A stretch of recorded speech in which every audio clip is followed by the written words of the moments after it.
আজকের এই ভিডিওতে প্রেগনেন্সির 6টি প্রাথমিক লক্ষণ নিয়ে আমি আলোচনা করব, যেগুলো সঠিক সময় জানা থাকলে আপনার মা হওয়ার জার্নিটা খুব সহজ হয়ে যায়। তো 1 নম্বর লক্ষণ হচ্ছে স্তনের পরিবর্তন ও ব্যথা।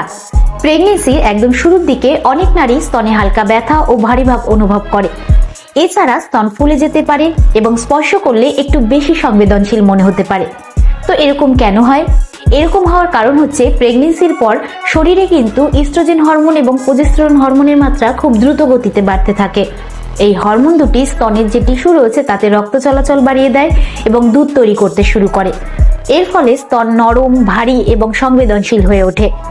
এছাড়া হরমোনের প্রভাবে কিন্তু স্তনের যে সামনের অংশটি রয়েছে সেটি গাঢ় রঙের হয়ে যেতে পারে। 2. হালকা রক্তপাত বা স্পটিং। কিছু কিছু ক্ষেত্রে গর্ভধারণে 6 থেকে 12 দিনের মধ্যে হালকা রক্তপাত হতে পারে, যেটাকে আমরা ডাক্তারি ভাষায় ইমপ্লান্টেশন ব্লিডিং বলে থাকি। তো ইমপ্লান্টেশন ব্লিডিং আসলে কি?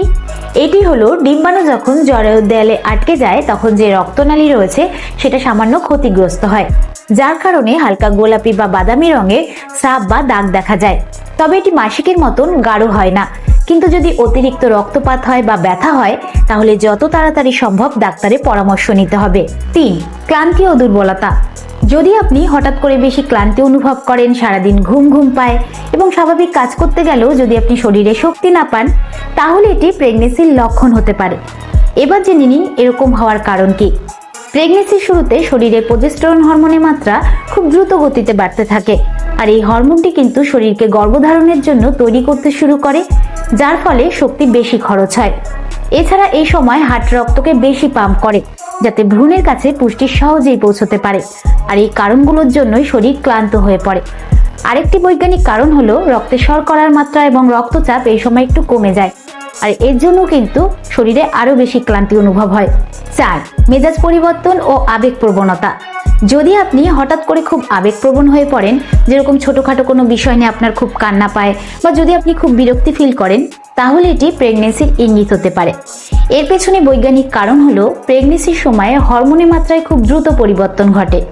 ইস্ট্রোজেন হরমোন এবং প্রজেস্টেরন হরমোনের উচ্চ মাত্রা মস্তিষ্কের নিউরোট্রান্সমিটার, বিশেষ করে সেরোটোনিন হরমোন এবং ডোপামিন হরমোনের উপর প্রভাব ফেলে।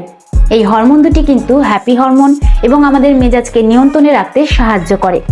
যেহেতু এই হরমোন দুটির উপর প্রভাব পড়ে, তাই আমাদের মেজাজের অবস্থা কখনো খুব খুশি, আবার কখনো মন খারাপ হতে পারে, আর এটা কিন্তু একদমই স্বাভাবিক। 5. মাসিক বন্ধ হয়ে যাওয়া। যদি মাসিক সময় মতো না হয় তাহলে এটি প্রেগনেন্সির প্রধান লক্ষণ, সেটা আমরা সবাই জানি। কিন্তু এরকম কেন হয়? গর্ভধারণ হলে শরীরে এইচসিজি হরমোন তৈরি হতে শুরু করে, আর এই হরমোনটি কিন্তু জরায়ুর আস্তরণকে সুরক্ষিত রাখে, যাতে ভ্রূণ ঠিকঠাকভাবে বেড়ে উঠতে পারে। কিন্তু মনে রাখবেন, ওজন বাড়ালে, কমালে বা হরমোনাল ইমব্যালেন্সের কারণেও মাসিক দেরি করে হতে পারে, তাই শুধুমাত্র এই একটি লক্ষণ দেখেই শিওর হয়ে যাবেন না। 6. বমিভাব বা মর্নিং সিকনেস। প্রেগনেন্সিতে বমিভাব অনুভব করলে সেটাকে মর্নিং সিকনেস বলা হয়, যদিও বা এটি দিনের যে কোনো সময় হতে পারে। এরকম অবস্থাতে অনেকে খাবারে অরুচি বোধ করে, অনেকে আবার কিছু নির্দিষ্ট খাবারের গন্ধ একেবারেই সহ্য করতে পারে না। তো এরকম হওয়ার মূলত কারণ হচ্ছে এইচসিজি হরমোন।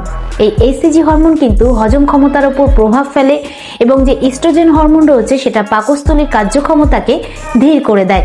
তো এই লক্ষণটি যে সবার ক্ষেত্রে দেখা দেয় এরকম কিন্তু না। অনেক মহিলাদের একেবারেই বমি হয় না। তো এই 6টি লক্ষণ ছাড়া আরো কিছু লক্ষণ দেখা দিতে পারে, যেরকম তলপেটে খিঁচুনি বা ব্যথা অনুভব করা, কোষ্ঠকাঠিন্যের সমস্যা, মাথা ঘোরানো, কিছু নির্দিষ্ট খাবারের প্রতি আকর্ষণ। তো এগুলো সব সময় প্রেগনেন্সির লক্ষণ নাও হতে পারে, এগুলো কোনো রোগ বা সমস্যার লক্ষণও হতে পারে।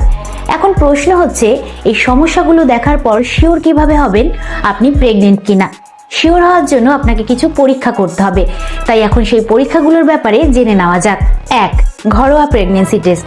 পিরিয়ড মিস হলে 1 সপ্তাহ পর আপনি ঘরে বসেই প্রেগনেন্সি কিট ব্যবহার করতে পারেন, কারণ এটি ব্যবহার করার ফলে প্রস্রাবে এইচসিজি হরমোনের উপস্থিতি নিশ্চিত করা যায়।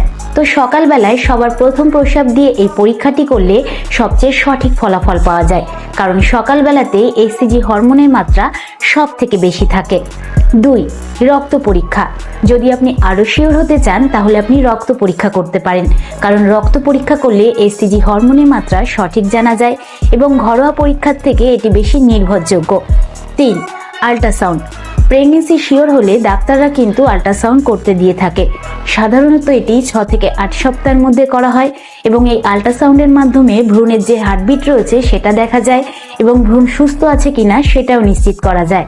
আর প্রেগনেন্সি শিওর হলে ডাক্তার কিন্তু কিছু ভিটামিন এবং খনিজ সাপ্লিমেন্ট দিয়ে থাকে, যেরকম আয়রন, ক্যালসিয়াম, ফলিক অ্যাসিড।